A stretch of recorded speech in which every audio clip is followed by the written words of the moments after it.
So about 6 months ago, Eric called and asked if I'd speak at the Mindful Conference. And I thought, huh? Me? Speak at a Mindful Conference? You know, I meditate. Well, I actually don't meditate. I bought a book, Dan Harris's book. I haven't read the book either, but I've watched a couple of YouTubes. So as we were chatting, because I still am stuck on like me at a Mindful Conference, as we were chatting, I actually started realizing that I was on a path. And it was a very intentional path. So before we get going, I'm going to ask you 3 questions.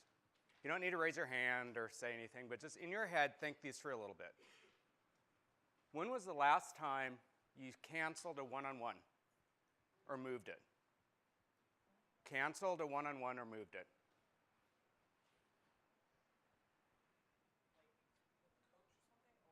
I'm sorry, so with teams or employees or teams, so sorry, thank you for that. If you were out at a coffee shop or a park and ran into some people you worked for, would they know you how they know you in work? Same conversation? Okay, my last question, promise. When do you put business before people? Business before people.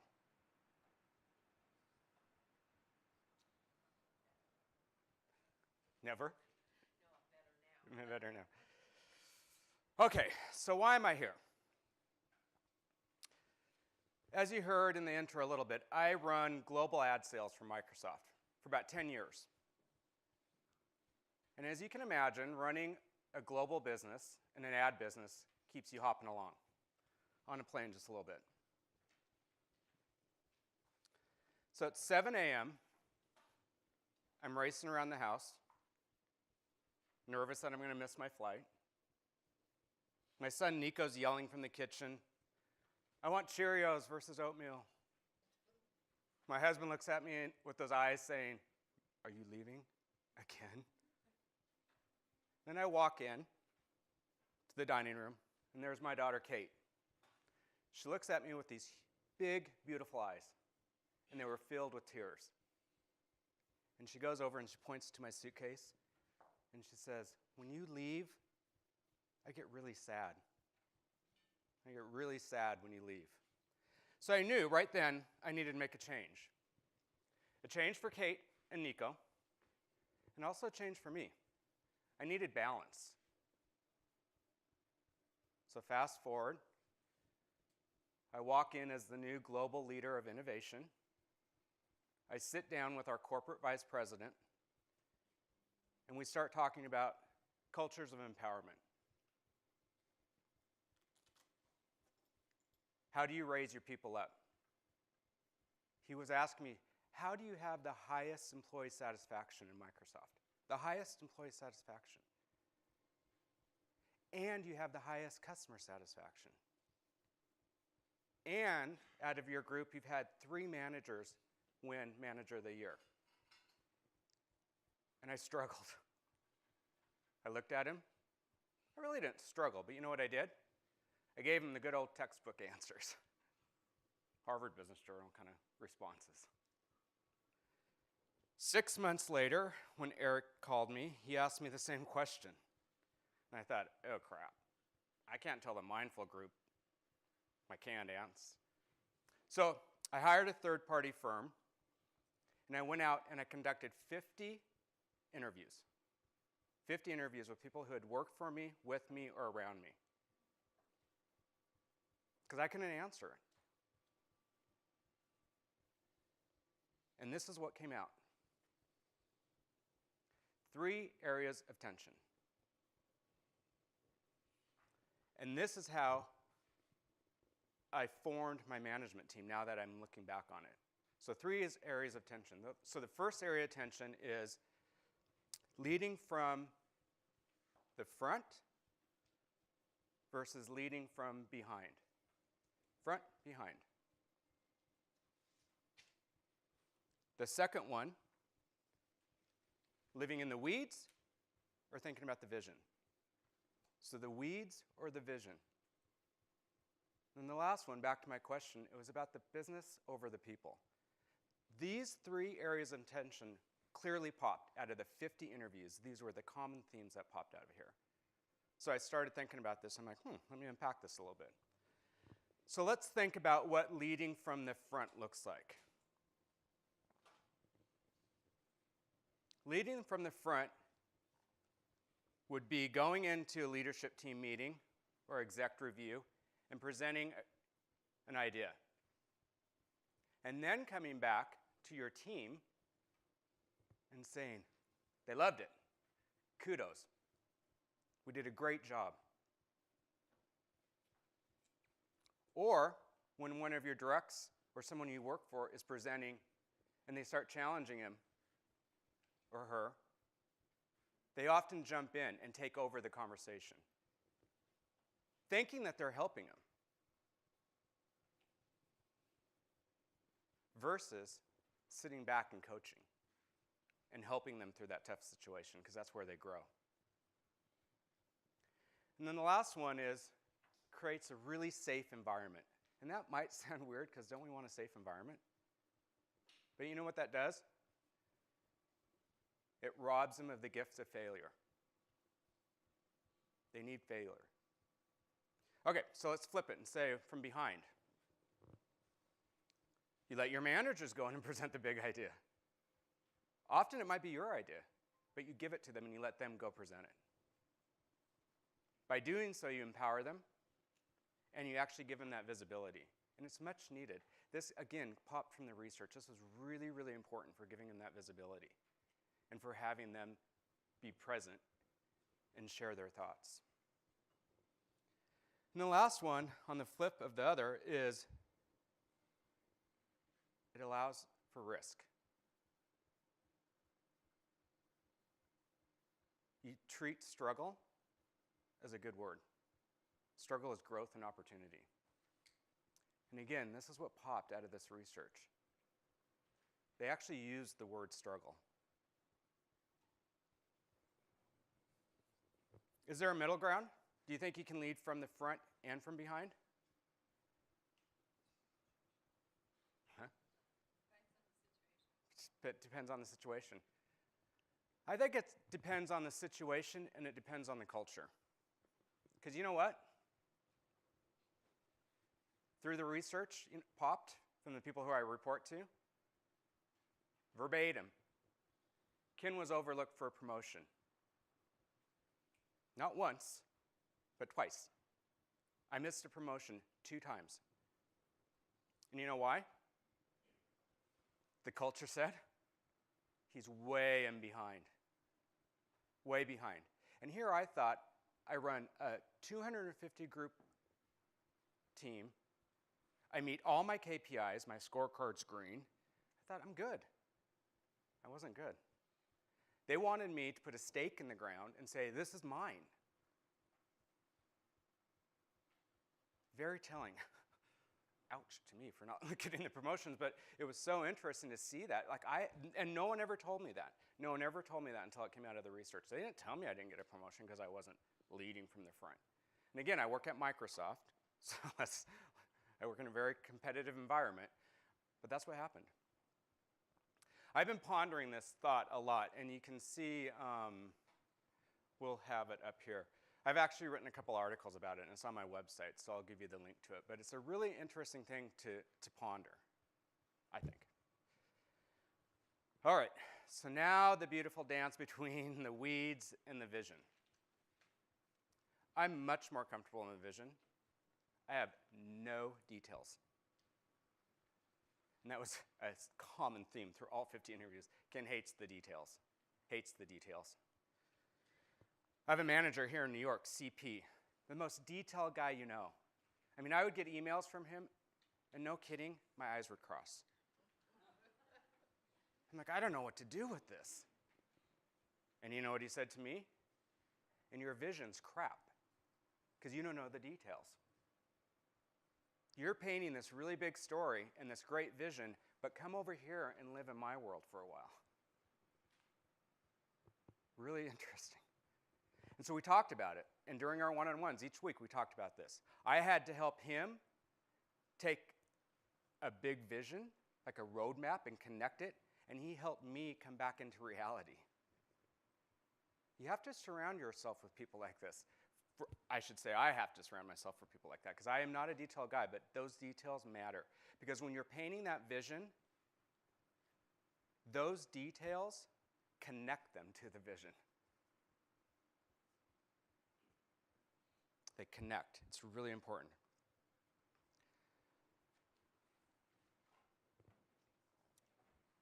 So pause for a second as we're thinking about vision, and think about someone who's really moved you from storytelling, telling an awesome story that grabbed you.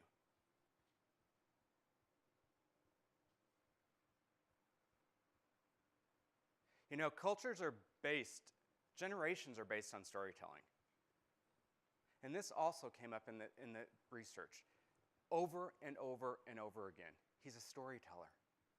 He's a storyteller. He inspires us. We want to go get on his bus and travel down his path because he tells us stories. Now, I don't mean a PowerPoint. I work for Microsoft again. I hate PowerPoints. I don't mean a PowerPoint. I mean connecting them with emotion. Connecting them with emotion. You have to do it. And I'll tell you, it's tough in Microsoft. It's tough.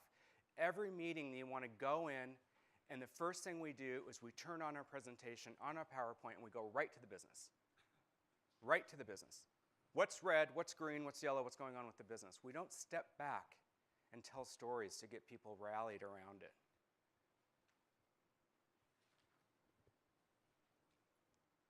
Speaking of meetings, I think this is really important. I don't start any of my meetings with the metrics, or the scorecard, or the financials. I start it with a weather report. Where are you? From a scale of 1 to 10. Are you stressed? Are you feeling okay? Or we get into playful games. Illustration's an awesome thing to do to open a meeting. Write out what your challenge is. Draw it out on the board. I got this book the other day. If you don't have it, I highly suggest it if you're a creative person. It's called Tinker Toys. This book is awesome. It gives you all these examples of how to start a really engaging meeting. You know why I do this? Is because when you start with the business and when you start with just diagnosing and what's going on, they all go to that mental space. When you start with a story, or when you start with some fun, or when you start writing, you know what happens? As you go through the business results, they identify all the unexpected wins. The wins that you didn't plan. Because they're in such a creative place, they can go there. And when you have to go solve the problems, they have way more energy to solve the problems too. So it's really important. I also started with TED Talks. I don't pick them. I ask someone from my team every week, find your favorite TED Talk. And we open up with a TED Talk. And it doesn't have to do anything with the business. But what's interesting is to see what they bring in and what they select is very telling. Where their mental space is, what they need, what they want. It's a really, really unique thing. You don't pick, you let them pick. My final note on this is repetition is everything. Repetition is everything. Again, big, big theme that came out of the research. You don't tell that vision once, or your story once. You tell it over and over, weekly, daily, weekly, monthly. It's key. They need to be connected to that over and over again. I actually felt odd doing it because I felt like, oh my God, this guy's just going on and on and on. But it was so valuable, and it popped again in the feedback. That was a huge thing to them, the repetition. All right, so business versus people. After I wrote this speech, I actually thought, I don't know if it's business over people or people over business. I think it's more about being an adaptive leader. I run a $4 billion business. $4 billion. I kind of have to go to the business. I have to. But I never go to the business without remembering the people and the impact it's going to have on the people. I also think there's 3 types of leaders. This could be debated or not, but I just was pondering it. I think there's a business leader, I think there's a people leader, and I think there's a technical leader. Those are the components in my mind, I think. Steve Ballmer, prior CEO of Microsoft, did a phenomenal job at cherry-picking those 3 components and parachuting it into the business where it needed it. Very interesting. Now, I would say Steve Ballmer was a business leader. And he drove hard. And he was very successful. He's one of the most successful CEOs there is out there. But he drove hard to the point of the fault of the people. He stack ranked that company so hard, and you had to hit it, or you're done. Hit it. I mean, it was a really tough environment, and the people burn out. Welcome Satya. Satya's a technical leader, but what's interesting is he's a very mindful leader. He has turned around the company literally in less than a year. And he goes with the people first. It's all about the people. It's about risk-taking. It's about empowerment. So those are just different flavors of leaders. I think for me, it's finding the right balance and making sure that you're thoughtful with how you're leading. You know, when I was running, I was running the business. Sorry, I should have been clear. I'm not running the advertising business anymore. I moved into this new because I needed that balance in my life. But when I was running it, I had to run with the business. But I never stopped with the people. For example, when we had to migrate hundreds of millions of dollars from Yahoo to Microsoft, my first kickoff meeting was all about partnership and teamwork. The whole meeting. My boss was in the back of the room looking at me going, "What are you doing? What are you doing?" Even after the meeting, he came to my office and he's like, "Ken, I don't know if I have confidence in you to do this." He literally said that to me. He's like, "I'm not sure if you're the right guy." And I said, "Matt, step back, watch. Just watch." And we did it. We did it with huge success. But I never let that drive so hard to just drill the people down. I propped them up. And then they worked like crazy because the energy was so different.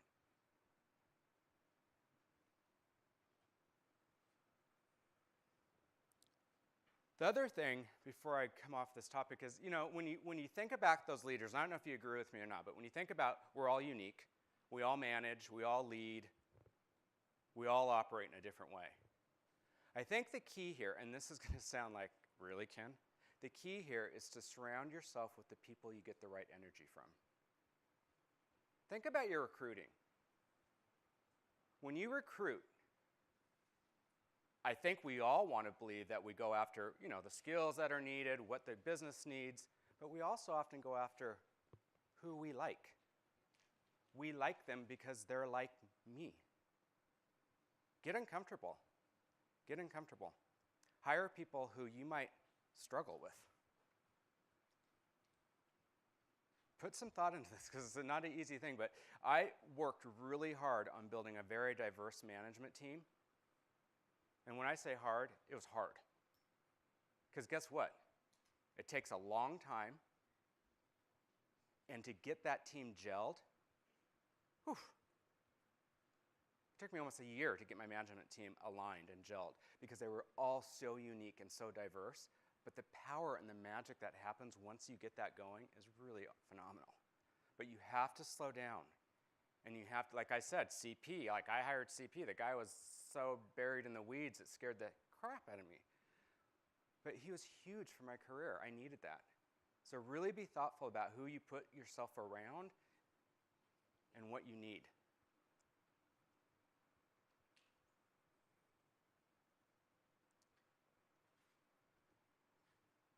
So before we leave this topic anyway, I would love for you to put feedback, not now, you don't have to, but I'd love for you to ponder that. Like, what type of leaders are there? Are there categories or leaders? Am I wrong? I don't know. But if you can tweet me and let me know your thoughts, I would love it, because I still want to figure this thing out, and I'm not sure if I have yet. All right, so those were the 3 areas of tension: leading from the front versus behind, the weeds or the vision, and your people or the business. Now, those 3 tensions brought me to 5 ways to shepherd greatness. So 5 ways. The first one is very simple, and everyone in this room, I'm sure, quite gets this. It's honor your people. Honor your people. And again, this is from the research. 50 people, these are the common themes. Honor your people. That means keep those one-on-ones. You know what? That time is so precious to those individuals, and the minute you change it, it hurts. Be an active listener. Again, I know you guys have heard this, but be an active listener. Be present. Be present and hear what they're saying.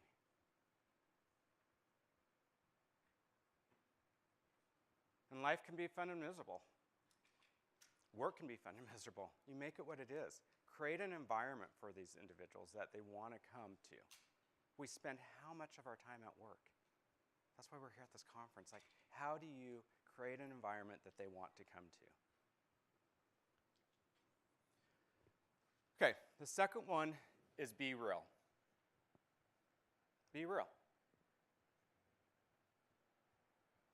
The teams kept on saying over and over during the interviews that Ken has no problem saying, I don't know. I have no clue. But together we're going to figure it out. Be open to share your struggles.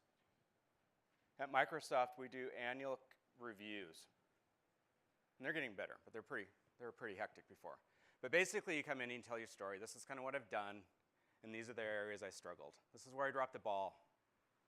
This is where I need more work on this competency or this skill. And I would walk in to my management team after my review, and I'd lay it out on the table and say, here's my struggles. I screwed up. This is where I need help. I would let them all see that.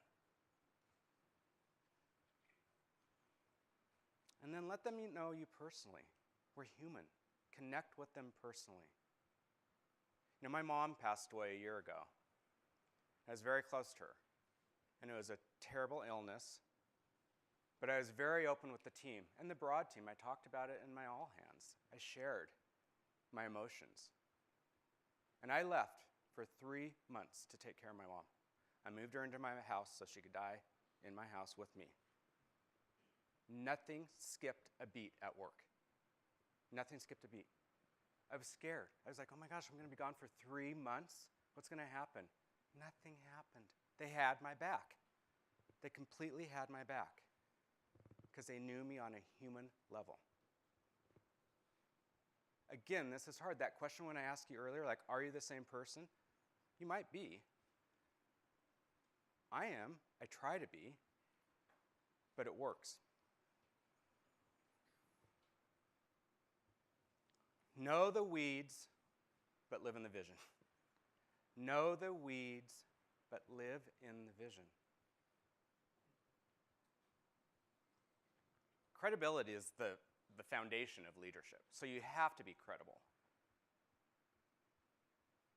But you have to know what your people are working on and what their challenges are, so you can connect them to that vision. Let the weeds inform the vision.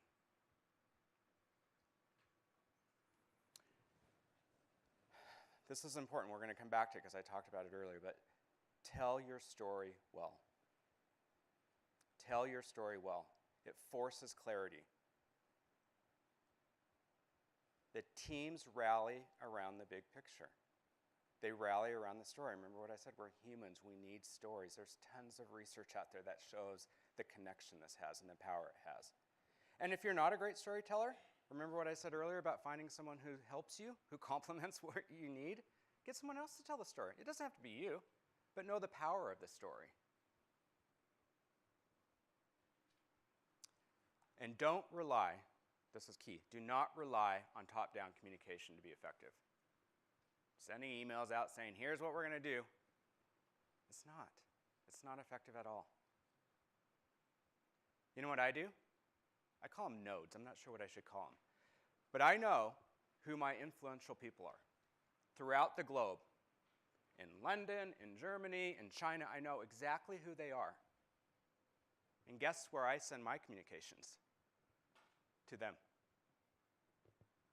I send my most important message that I want to get across to these people I've identified are the most influential people in the organization. Powerful.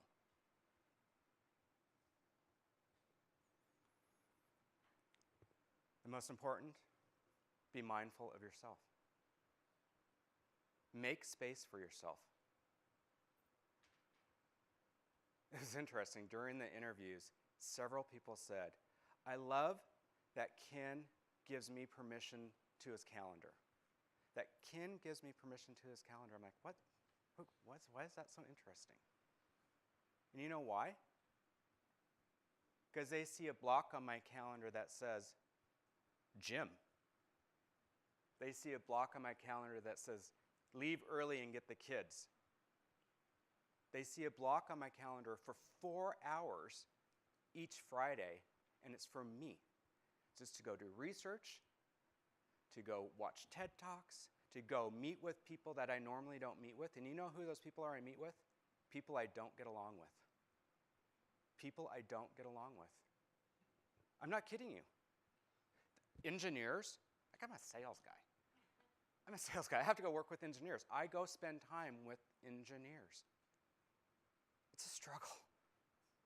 It really is a struggle. I hope no one's an engineer. I don't mean it that way, but it's a struggle. And so when you think about that time, block it off for yourself, but get really creative. Go for walks. Go talk to people that you normally don't talk to. And again, my team sees me doing that, and that's powerful because it gives them the permission to take care of themselves. It gives them the permission to take care of themselves.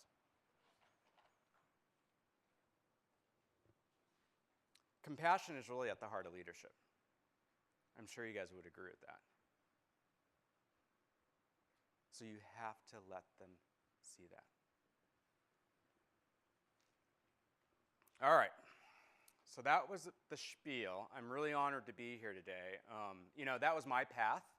I wish I could give you this wonderful vision or a crystal ball or a checklist, but I can't. Because everyone has their own path, and you have to find what your journey needs to be. A journey is 1,000 miles, and it begins with one step. So you kind of have to make that step and get it going. So I was supposed to leave time for Q&A, and I did okay. I actually did okay. So I'll open it up for some chit-chat, hopefully. Yeah. Hi, Ken. Thank you for your speech. That was great. Welcome. You're welcome. My name's Shelley. I'm from Australia, and I work for CSC. So I've been in IT for 20 years now. Uh-huh. And our company was just recently acquired by CC, called UXC in Australia. Mm-hmm. And I'm wondering if you have any tips around merging two cultures, or if you've had any experiences, because it's been a little bit of Lord of the Flies. Yeah. Hunger Games, and I'm a leader. I'm a sales manager, so I manage a team. Yeah. And I try really hard to be real with them, and I don't know where we're going, so it's just been a bit of a, I'm here, I'm in the same boat as you, let's keep going. Today we have a job, let's keep going, sort of thing. Yeah. Wow. So, similar experience when we brought Microsoft and Yahoo together. Talk about a crash. Two completely different cultures. And so I feel your pain, and especially when there's not that vision or that story that you know that you're marching together to. So that's even more challenging. And I'll be honest, I'm going to give you advice, but I'll say this laughingly, because the Yahoo-Microsoft partnership didn't work. So we didn't clearly figure it out because we couldn't make it work. Two big cultures could not make it work. I would say, though, what made it work for me, and it goes back to what I spoke about earlier, find the human connections and ride that as far as you can. They were fighting me every move I made. Every move I made. Nope, we can't do it. Nope, we can't do that. And I'm like, oh my gosh, what can we do? And finally, I broke down the barrier. I started flying down to California on a very regular basis, and I started meeting these people and meeting them on a human level. I went scuba diving with this lady. I'm scared to death of scuba diving, but I'm like, okay, if this is going to save the deal, then I'll do it. But I made the human connection. Did it get better? Yeah. Was it great? No. We didn't have a common vision, so it's hard to get two teams going because we couldn't agree what that vision was. And again, the two different cultures were just too big to try to merge together. Hopefully that's not going to be your path. But I would say it's the human connection, and then it's the communication as well. It's having the candid, open dialogue communication, and don't try to rely on all this corporate BS being pushed down all the time. Get out of that and go try to have a real conversation. I hope it helps. Sorry, that wasn't the best response, but it's a tough one. Any other questions, comments, or? No, great. You were saying that you took 3 months off to nurse your mother. Boy brain and girl brains are different. So in my girl brain, I think, if I take 3 months off to nurse my mother and nothing is affected at work, then what value did I have before I left? Mm-hmm. So does that happen in boy brain? Absolutely. Absolutely. But you know what? As I've aged and got more mature, I actually think it's a much bigger compliment to be able to leave and to know that you've cultivated this awesome team that's going to rally and drive the business forward. That's much more powerful. And I did. I used to what? I'm gone? Things aren't falling apart? Like, how can this be? It's a hard thing to get around. I had some mentor of mine tell me once, the best time to leave is when everything is going great because you've got it all put together. Walk out gracefully. I don't know if that's true or not, but I mean, to the point though, like focus on getting the culture right and getting the right people there so you can, boy brain, girl brain, leave and be really, really excited that that is running smoothly. So, a little bit of boy brain, but I got over it. Maybe I'm a little girl brain now as well, so. Yeah. Thanks for sharing. I'm curious if anything would come into mind if I ask you your biggest leadership mistake, and what you learned from that you could share with us that would help us from making the same mistake in leading people? Yeah, absolutely. I think some of it was what I shared today. I'm being really humble. I mean, like some of this stuff is like, I managed from the front. When I started, I didn't manage from the front. I was like, come with me. To the point that I was dangerous. Because A, remember, I don't have any details. No details and dragging people along is a scary thing. I actually had someone said, Ken, you know what? People would run off a cliff with you. Be careful. I had a mentor tell me that. I mean, he was hardcore with me, but he's like, you have to slow down and get this connected. So I think that would be the first one. I think I lived in a comfort zone way too long through my career. And when I say that, I mean I hired people I liked that were exactly like me. I hired people I liked that were exactly like me. How much fun was that? Yeah, we had a great time. We were having a blast in our meetings. But a bunch of people with no details running a $4 billion business, not a good thing. And I would say the last, and I actually was speaking at a big marketing conference a couple weeks ago, and I shared this, but what I shared earlier is to slow down. You all are doing it because you're here, and be mindful of yourself. I worked like a crazy man, around the clock.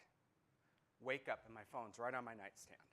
Go to bed and my phone's on my nightstand. I mean, I worked and worked and worked. It got me nowhere. When I stepped back, and again, the same mentor said, block your calendar for 4 hours a week. Block your calendar for 4 hours a week. And don't do business reviews or don't then fill it up with your tactical work, but do what I said earlier. Go out, meet people.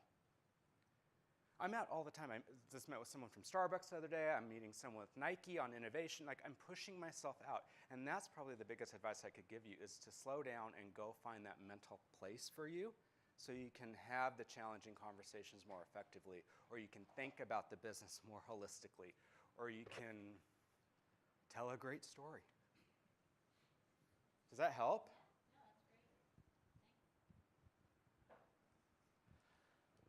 Any on this side? This side's quiet. No? All right. See, I forced her to raise her hand. Sorry, I didn't mean to make eye contact with you. Thank you. Yeah, I would be curious. I love what you're talking about with the human element, and I'd be curious if your colleagues have adopted a similar mentality, or if people are looking to you. Because I grew up in Seattle, I'm familiar with the Microsoft culture, and so I'm just curious if others are looking at you and taking kind of the lead with the personal relationships and the human connection that you're talking about. Yeah, I do. I mean, I think it's at different levels. I think it's definitely at different levels. I think my leadership team sometimes thinks that I'm way too far out in left field, possibly. My past boss, was a very straight shooter kind of, I'm not going to tell you anything about me, and we're just going to talk business. And I broke him down. I broke him down. I just kept on sharing probably way too much that I should share. And you know what? And as I said earlier, I have a husband, I have kids, and he was uncomfortable with that. But I kept sharing. I kept sharing. And you know what? One day, he shot me an email. He said, "What are you doing?" "I'm free. Can we go to your house and have a glass of wine because I want to hold the kids?" Literally, I almost fell off my chair. I'm like, "What?" And he came over. But that's, because I kept on pushing him and pushing him. But when you lead by example, and you don't have to tell, like what I just did, but you don't have to tell them all your dirty secrets, but you have to connect with them we're human. We have to connect. And so I just try over and over again. It's in my storytelling often. I bring my kids, I actually had all hands in front of 400 people, and I had my Kate and Nico on the stage with me. Because it was part of my spiel that I was doing, but it was awesome. The whole room just kind of calmed down. And so just push it, push it. Microsoft culture is changing, and so to answer your question directly, yes, they're starting to adapt it, but it wasn't really the culture before. The culture was pretty much competitive. I'm putting my head down, and I'm going, and you can't know anything about me. Satya's changed in that. He's a very mindful leader, and he's bringing a lot of that into the organization now, so I feel safer now when I share. I think we're 20 seconds away from lunch. And you never keep people from lunch. So if there's no more questions, really thank you for your time.